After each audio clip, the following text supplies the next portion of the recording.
Hi, this is Paul. Many of you, especially if you're in the No Wait, No Ads membership area, might have noticed the uptick in production. Of course, part of this is because I can't do Randos conversations because I have no control over my schedule. What I do have is more time to read, to listen, to think, because the puppy sort of enforces that. It's hard to do a Randos conversation when at any given moment I might be pulled away. But the book isn't upset if I'm pulled away by the book, like I can't just interrupt a human being in that way.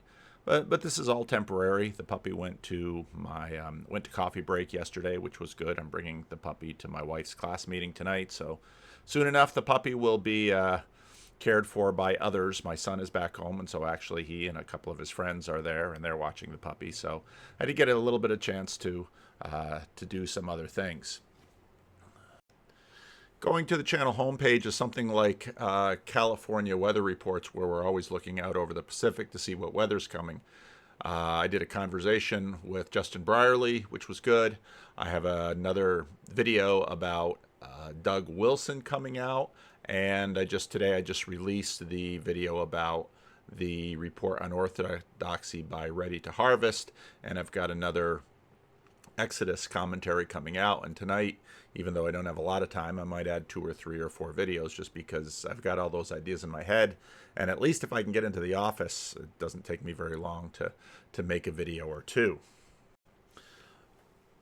What I'm sort of doing is sort of stacking up videos because I watch the analytics, and the channel is only so big, and there's actually, even though YouTube is vast, only so much flow that realistically the channel can take, because I'm just putting so much stuff through the pipeline that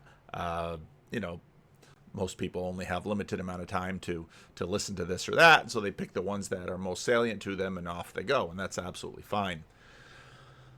Some of the people in the member section often have jobs where listening to video is just part of what they do with their job, because that's the nature of their work.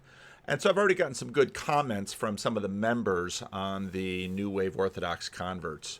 And I knew making that would get a fair amount of interest because obviously, at least in this little corner, there's a lot of people who are new in Orthodoxy and excited about Orthodoxy. And, in some ways, they're in the flush of their first love, and I don't want to do anything to take away from that. Nate Heil made a comment that I thought was excellent. I talked about, steep slope and gentle slope. And he made the comment that there's lots of different kinds of steep slopes, and I think that's fair.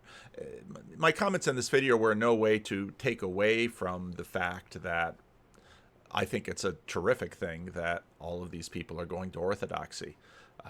I'm very much a mere Christianity kind of person, and if you return to Rome, or you go to Orthodoxy, or you go to a Protestant church, I'm happy. That's what I want from you. What I want for people is for them to find a local pastor, for them to dig into a local church, for them to be a part of it. But at the same time, I do keep my analysis hat on and kind of watch the trends as they go. Another person mentioned to me that beauty is a reason. I think that's very true. I think Orthodoxy, its liturgy, its architecture, its symbolism, its sacramentalism is very attractive to some people. And so I think that's part of the reason of the wave going there. And I mentioned quite a bit in the video sort of the dynamics of people, of the immigration dynamics of people who are sort of born to it. So it will be interesting to see where this goes. But I still think that the challenging religious aspect is really a key piece of this. So in my conversation with Justin Brierley, that's up in the No Wait, No Ads section already. It'll be out in a day or 2. So this is not a way to sell it, but I know some of you want to hear it right away. It's there. And if you want to hear these things right away, they're there. And they've got no ads on them because I demonetize them when they're behind the paywall. And then I'll just monetize them when they go out to the general public.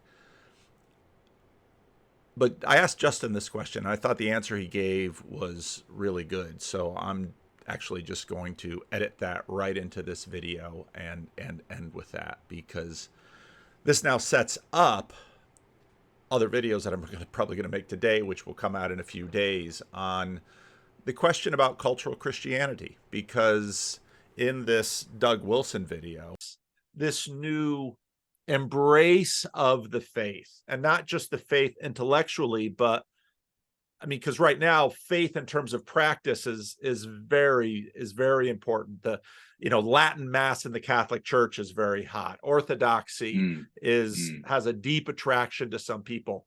How's that going to play out? What are your thoughts on it, at least initially? I'm fascinated by this as well, Paul, because so many of the thinkers, as I say, we interact with a lot of similar people, have said broadly similar things, that they don't want the church just to be another mouthpiece of the culture. They don't want sort of warmed over secular humanism with God added on top in church. They want something weird. They want something different. They want sort of full-blooded Christianity. And yeah, they want that kind of, a lot of them want that more ancient liturgical sort of stream of the church, because it feels different. It feels, otherworldly. And that's exactly what Tom Holland is attracted to. I think if he were to kind of embrace faith, Douglas Murray would, I'm sure, probably go in that direction. That might be a personality thing. It's just, these are people who don't want anything that feels faddish or modern, in that sense. When it comes to something like that, it just feels more appropriate for whatever reason. And so I can understand that. But a lot of them, the phrase that has cropped up a few times is, keep Christianity weird. It's that sense that they don't want it to be dumbed down, diluted, just turned into another sort of, National Health Service campaign, as I think Tom Holland often felt during the pandemic. Word for the day. The Anglican Church was doing. Yes, yeah, thought for the day type Christianity. And then you've got, have you had Ben Sixsmith on your show? No. I know who he is, but again, yeah, similar kind of guy, young, sort of agnostic, but again, very attracted to, I think, Roman Catholicism. And in his case, he's really gone on a journey seeing some of the arguments for that. And I've interviewed him for a new podcast documentary series based on the book that I'm currently putting together. And he wrote this article that got shared quite widely in my circles, where he said this in The Spectator. He said, "I'm not religious, so it's not my place to dictate to Christians what they should and should not believe. Still, if someone has a faith worth following, I feel that their beliefs should make me feel uncomfortable for not doing so. If they share 90% of my lifestyle and values, then there's nothing especially inspiring about them. Instead of making me want to become more like them, it looks very much as if they want to become more like me." And I think there's something in that, that this idea that I think one of the problems that the church has had is by desperately trying to be relevant, they become increasingly irrelevant, because half the time the church just doesn't do popular culture as well as popular culture does it. And in a way, and whether it's sort of, I mean, in that instance, he was specifically kind of talking about celebrity churches that kind of ape, pop culture and so on. But equally, whether it be kind of on an ethical front, churches that just sort of essentially follow the same tram lines as culture in terms of sexual ethics and everything else, or it be, just a sort of trying to fit in. I think there is a danger that the church can actually lose people when it thinks it, and I think that has to be obviously taken into consideration in every circumstance, because it's not that everyone wants to turn up to a Latin mass or anything like that. There's going to be some people that's definitely going to be their bag, but it's how do you make church distinctive enough for there to be something worth turning up for, basically, I think. So it's not just something that I could get somewhere else. I could get this if I'm just looking for a community, I could get that at a golf club. It's kind of, I think that's the challenge for the church to how, if we're all about helping to tell a different story in our culture, because the stories people are running on are kind of running out of steam and not satisfying them, how do we tell that story so it's as compelling and engaging and interesting as possible? And I think some of those thinkers, can help us with that. Certainly point out sometimes when the church doesn't do that well. As Tom Holland said in a recent edition of one of my newer podcasts, Re-Enchanting, he said, when church, what turns him off church is when it just becomes this pallid sort of reflection of culture, and he wants the real thing, and I think we should be delivering it. So that's the challenge. a lot of what he's really wrestling with was his idea of a new Christendom is, but he's not talking about it, cultural Christianity, because he sort of sets the conversation up as secularism is evil because it takes the specifics out of the faith.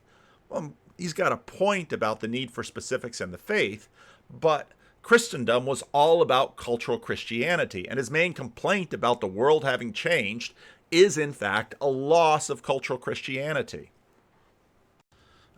I just picked up The Great Dechurching, and it's a super fast read, so it's just zip, zip, zip, zip, zip, zip right through the book. But it's this dynamic between Christianity, let's say, living church-going faith and cultural Christianity. It's sort of Charles Taylor, one-speed and two-speed religion. And so, again, this is another area that we've sort of been playing with over the while, but have to keep playing with.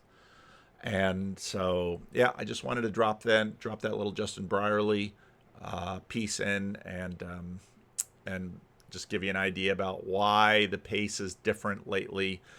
Again, once I'm able to schedule Randos conversations, that takes up a certain amount of my video production time, obviously, and only a percentage of those conversations actually get out to the channel. Probably more of them will be behind the paywall because they're a little more sensitive, and that's part of why I had the paywall. But yeah, so that's what's happening, and I just wanted to drop a note in the middle of the stream so you had an idea about what's going on.